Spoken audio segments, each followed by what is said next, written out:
অপারেশনের টেবিলে নবজাতকের মৃত্যু, অভিযুক্তদের বিচার ও প্রাইভেট হাসপাতাল বন্ধের দাবিতে স্বজনদের বিক্ষোভ।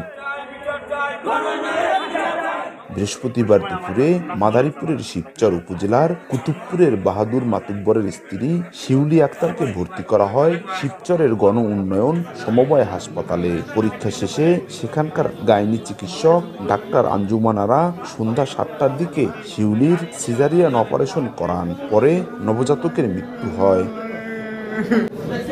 স্বজনদের অভিযোগ, বিষয়টি ধামাচাপা দিতে উন্নত চিকিৎসার নামে তড়িঘড়ি করে অ্যাম্বুলেন্সে করে নবজাতককে রাজধানী ঢাকার একটি হাসপাতালে পাঠায় হাসপাতাল কর্তৃপক্ষ।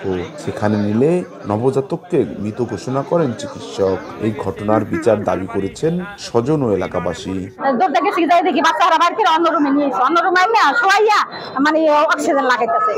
সাথে সাথে ভুল চিকিৎসার কারণে মারা গেছে। যদি কইতো আমি ঢাকা নিয়ে যাইতাম, এরা কয় নাই যে শ্বাস কম, এটা ওইটা, এরা টাকা লোভে খুন করে। ঘটনার পর হাসপাতালের মালিক পক্ষ চিকিৎসক ও নার্সদের অবরুদ্ধ করে রাখেন ক্ষুব্ধ জনতা। পরে রাত 9টার দিকে পুলিশ এসে পরিস্থিতি নিয়ন্ত্রণে আনে। এরপর লাপাত্তা অভিযুক্তরা। তবে হাসপাতালটির ভারপ্রাপ্ত ম্যানেজারের দাবি, চিকিৎসায় কোনো ত্রুটি ছিল না।